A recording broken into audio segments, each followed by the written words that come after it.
Hello friends, welcome to right times. ఈరోజు మనం విజయనగరంలోని హంపీకి అయితే వెళ్తున్నాం.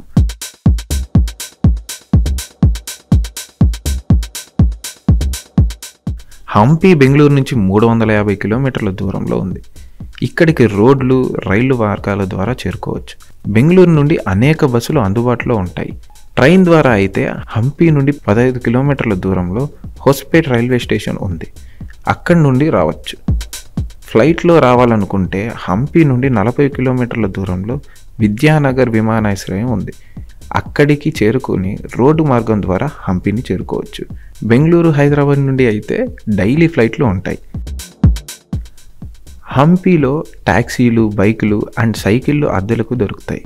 వాటిని తీసుకొని సమీపంలోని టూరిస్ట్ ప్లేస్లను మరియు ఆలయాలని తిరిగి చూడవచ్చు. ఇక్కడ స్టే చేయడానికి మనకు హాస్టల్ రూమ్స్ ఉంటాయి. హంపీ మరియు సమీపంలోని హొస్పేట పట్టణాలలో అన్ని బడ్జెట్లకు సరిపోయే హోటళ్ళు ఉంటాయి. అదిగోండి, అక్కడ మనకు కనిపిస్తున్న ఆలయమే విరూపాక్ష ఆలయం. హంపీలో చూడడానికి చాలా చరిత్ర కలిగిన ఆలయాలే ఉన్నాయి. అందులో మొదట మనం ఈ ఆలయానికి వెళ్తున్నాం.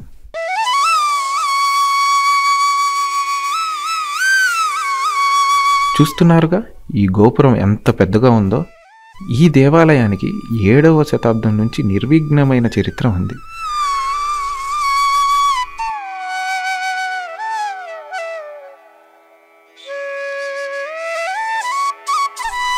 విరూపాక్ష పంప ఆలయం విజయనగర సామ్రాజ్యానికంటే ముందు నుంచి ఉందని ఇక్కడ శిలాశాసనాలు చెబుతున్నాయి.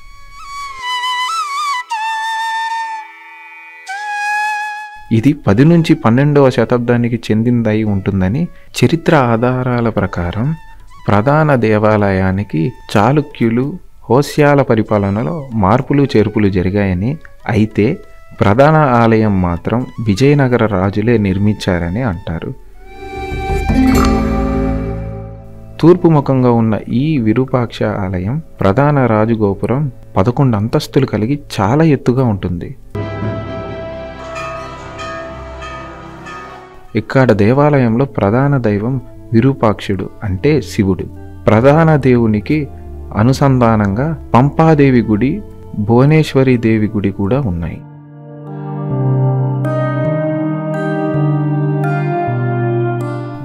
ఇక్కడ మనం చూస్తున్న ఈ ఆలయాన్ని హరిహర ఆలయం అని పిలుస్తారు.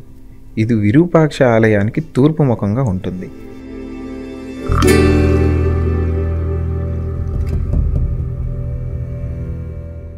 మొదట గర్భగుడిలో అసలు విగ్రహమే లేదట.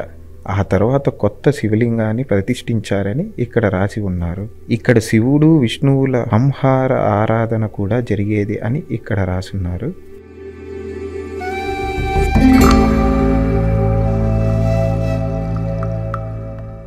ఇక్కడ ఈ కొండపై ఉన్న ఆలయాన్ని హేమకూట కొండ అని అంటారు.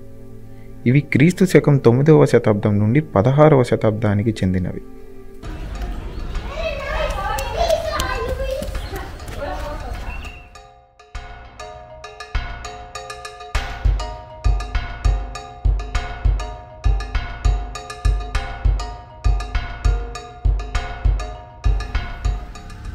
ఈ నిర్మాణాలు అన్నీ ఉత్తర మరియు తూర్పు దిశల వద్ద మనోహరమైన ప్రదేశాలలో చుట్టూ బలిష్టమైన ప్రహరీ లోపల ఉంటాయి.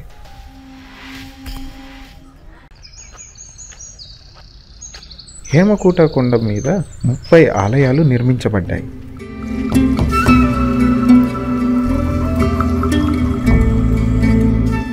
ఈ ఆలయాల గర్భగుడులు 3 రకాలుగా ఉంటాయి.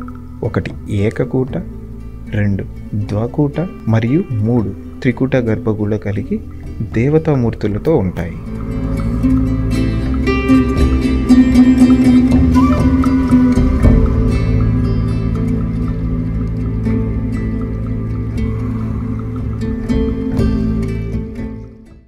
స్థల పురాణం ప్రకారం ఇక్కడ విరూపాక్షుడు అంటే శివుడు ధ్యానముగ్నుడై ఉండగా అదే సమయంలో దేవతలు వచ్చి పంపాబిక అంటే పార్వతీదేవిని వివాహం చేసుకోవాల్సిందిగా ప్రార్థించారు.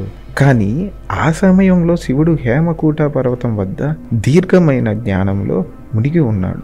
ఆ సమయంలో శివుని తపస్సుని భంగం చేయడానికి దేవతలు మన్మధుని పంపించారు. ప్రేమదేవుడైన మన్మధుడు శివుడికి మన్మథ బాణాలను సంధించి శివుని యొక్క తపస్సుని భంగం కలిగించాడు. అప్పుడు శివుడు మన్మధుడి చర్యలకు కోప్పడి తన 3వ కన్నును తెరిచి మన్మధుడిని భస్మం చేశాడు. శివుడి యొక్క 3వ కన్ను నుండి వెలువడిన జ్వాలల కారణంగా ఇక్కడి హేమకూట కొండ మీద రాళ్ళు బండరాళ్ళు కూడా కరిగి కొండ అడుగుకు చేరుకొని ఒక కొలను ఏర్పడింది. అది ఆ తర్వాత మన్మధుడి కొలనుగా పేర్కొనింది. అంతేకాకుండా ఇక్కడ పరమశివుడు ధ్యానించిన తరువాత ఈ ప్రాంతం నుండి ప్రస్తుత విరూపాక్ష ఆలయం ప్రాంతానికి కదిలి వెళ్ళినట్లు స్థల పురాణం చెబుతుంది.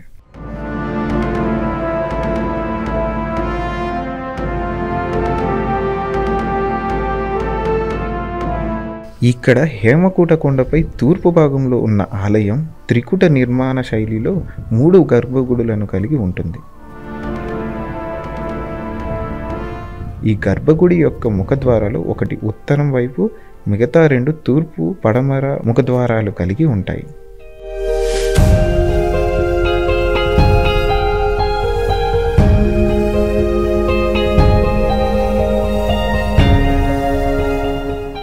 ఈ ఆలయాన్ని ముఖ కంపేలి ముమ్మడి సింగయ్య నాయక కుమారుడు వీర కంపేలి దేవ ఇక్కడ శివాలయాన్ని నిర్మించి 3 లింగాలను ప్రతిష్ఠించినట్లు శాసనాలు చెబుతున్నాయి.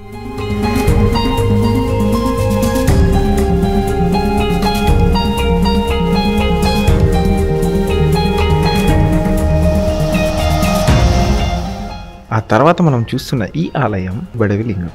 ఇక్కడ లోపల ఒక ఆసక్తికరమైన భారీ ఏకశిల శివలింగం ఇంచుమించుగా 3 మీటర్ల ఎత్తు కలిగి ఉంటుంది. ఇక్కడ లింగం యొక్క కింద భాగంలో సంవత్సరం పొడవునా జల ప్రవాహం కలిగి ఉంటుంది. ఆ నీరు వనరు ఒక చిన్న కాలువ ద్వారా తుంగభద్ర నది నుండి వస్తూ ఉంటుంది. ఈ ప్రధాన నిర్మాణం ప్రస్తుతం శిథిలావస్థితిలో ఉంది.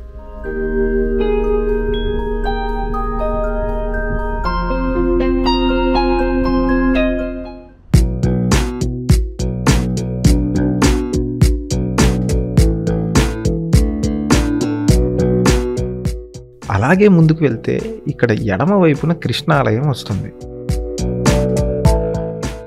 కృష్ణదేవరాయలు నిర్మించిన అద్భుతమైన కట్టడాల్లో ఒకటైన ఈ ఆలయం క్రీస్తు శకం 1513లో కృష్ణాపురం ప్రాంతంలో నిర్మించారు. ఇది హంపీకి తూర్పు భాగంలో బజారుతో పాటు పవిత్రమైన పుష్కరిణి కూడా ఉంది. శాసనాల ప్రకారం ఈ ఆలయాన్ని విజయనగర సామ్రాజ్యాధిపతి కృష్ణదేవరాయలు యుద్ధంలో సాధించిన ఘన విజయానికి ప్రతీకగా స్వయంగా దగ్గరుండి మరీ ఎంతో శ్రద్ధాభక్తితో కట్టించారని ప్రతీతి.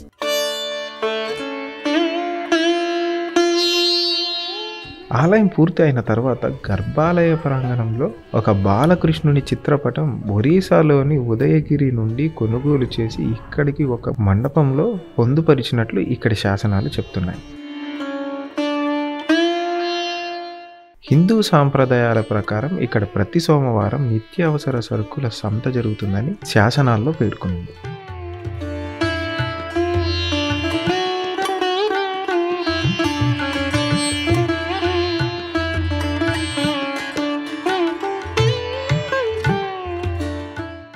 ఆలయ సముదాయం చాలా ఉపమందిరాల చుట్టూ నిర్మించబడి ఉన్నాయి. ఆలయం యొక్క 3 గోపురాలు తూర్పు, దక్షిణ మరియు ఉత్తరాన శిథిలమై ఉండడాన్ని అక్కడ మనం గమనించవచ్చు.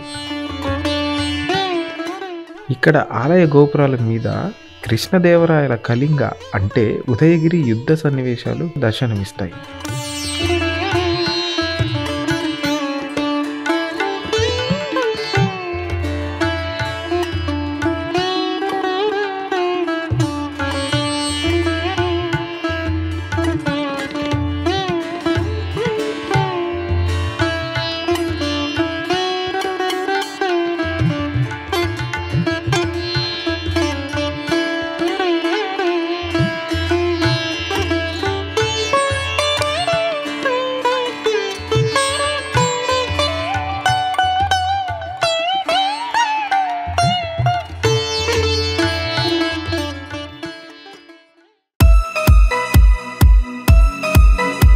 ఇప్పుడు మనం మీఠాల ఆలయానికి వెళ్తున్నాం.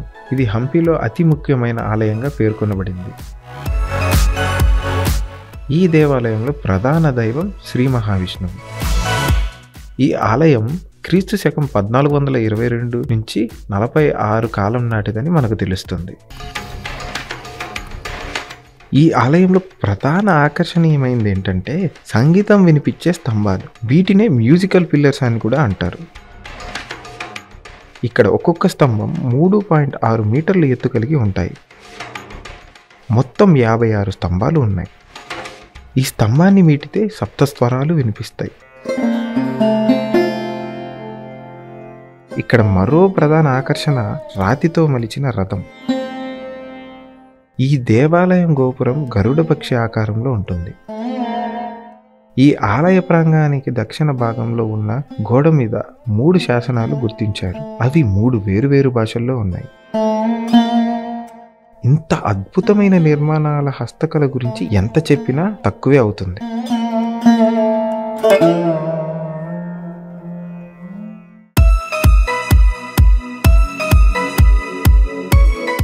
ఇప్పుడు మనం మాతాంగ పర్వతం పైకి వెళ్దాం. ఈ మాతాంగ పర్వతంలో ఎదురు బసవన్న మరియు మాతాంగ మహర్షి నివసించారని చెబుతూ ఉంటారు.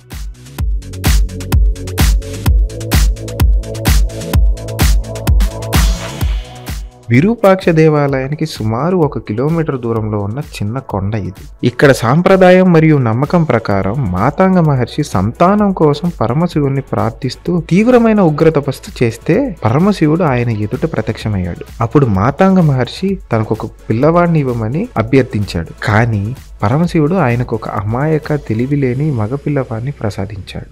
అప్పుడు ఆ మహర్షి దానిని తిరస్కరించి తనకు పార్వతీదేవి గుణాలు ఉన్న ఒక అద్భుతమైన అమ్మాయి కావాలి అని మరియు ఆమెను పరమశివుడే వివాహం చేసుకోవాలని కోరాడు. పరమశివుడు అందుకు అంగీకరించి ఆ మహర్షిని ఆశీర్వదించాడు.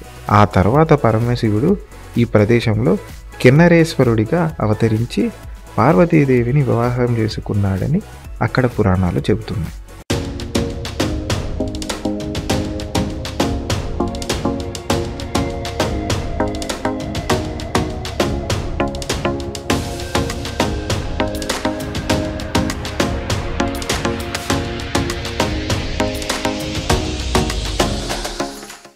ఇప్పుడు మనం చూస్తున్నది అంజనాద్రి కొండ. కొప్పన్న జిల్లాలోని తుంగభద్ర నది యొక్క ఎడమ ఒడ్డున హనుమనహల్లి సమీపంలో ఉన్న ఒక పొడవైన కొండ. దీనిపైకి మెట్ల ద్వారా చేరుకోవచ్చు. పురాణాల ప్రకారం హంపి ప్రాంతం రామాయణంలోని కిష్కింధగా గుర్తించబడింది. రామాయణంలో ప్రస్తావించబడిన అంజనాద్రి పర్వత ప్రదేశమే ఇది. ఇది కిష్కింధ ప్రాంతంలో కొత్తుల రాజ్యంగా పిలువబడి వాలి, సుగ్రీవులు మరియు హనుమంతుడు నివసించిన ప్రదేశం. హనుమంతుని తల్లి అయిన అంజనీదేవి ఈ కొండల్లోనే నివసించేవారు. అందుకే ఈ కొండకి ఆ పేరు వచ్చింది. అనేక మంది సాధువులు మరియు సన్యాసులు ఈ కొండలో నివసించారు. ఆంజనేయునికి జన్మనిచ్చిన తరువాత అంజనాదేవి దప్పికతో నిండిపోయి తుంగభద్రా నదికి వెళ్ళిందని ఇక్కడి పురాణాలు వివరిస్తున్నాయి. అప్పుడు ఆంజనేయుడు తన తల్లి కోసం తుంగభద్రా నదిగా మార్చాడని ఇక్కడ ప్రజలు చెప్తారు. ఇక్కడ హనుమాన్ జయంతి సందర్భంగా ఏటా ప్రత్యేక పూజలు కూడా జరుగుతాయి.